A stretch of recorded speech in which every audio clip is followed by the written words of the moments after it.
forcing him to drive to a big drug raid. Well, it happened last summer, and WGNC's Sanders says the guy with the truck is filing a lawsuit. Stop! LAPD, get out of the car! You'd think police officers only commandeered cars in the movies, but as we reported last fall, it happened to this man as he drove home from work through Chicago Heights. He was waiting for me in the light. It was August 8th. A police officer stopped Luis Lycia on Lincoln Highway. He had a valid license, but no insurance. And instead of writing him a ticket, the officer asked for Lycia's help. He told me that if I work with him, he worked with me.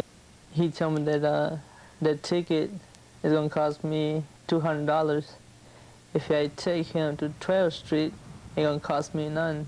Lycia refused to give the officer a ride and asked for his ticket. He says he was exhausted from work and wanted to go home to his family. Eventually, the officer ordered Lycia to follow his squad car back to the police station. There, Lycia says he was handcuffed, surrounded by a half-dozen other officers, and threatened with arrest. He finally gave in, agreeing to drive the officers to a drug raid. They jump off with their guns on their hands and tell everybody they go to the fence.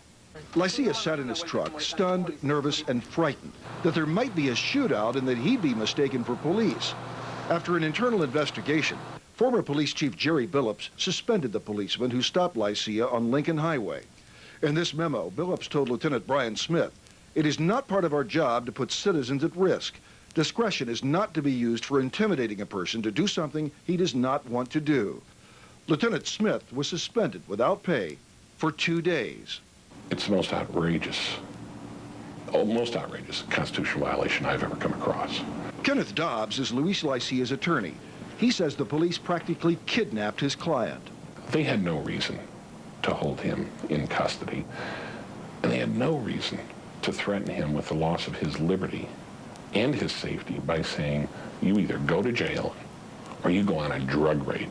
Lycia's lawsuit, filed today in federal court, accuses the police of false arrest and imprisonment and seeks compensation for loss of liberty and emotional trauma. Dobbs tells us he plans to ask for $1.2 million. And I think anybody could understand the psychological trauma, the stress that you would go under if you were accompanying several armed men, again, with automatic weapons, helmets on, to a drug raid. The Chicago Heights Police Department had no one available to officially respond to the lawsuit today. But in the past, Robert Penno, who now runs the department, defended Lieutenant Smith, saying he solicited citizen cooperation in order to make arrests. Luis Lycia's wife, Christina, remains unconvinced. He's Latin, doesn't speak that much English.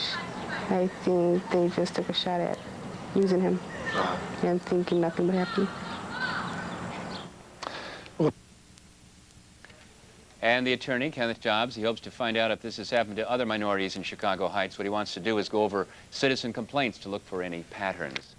A new computer virus is on the loose. It's called Surcan.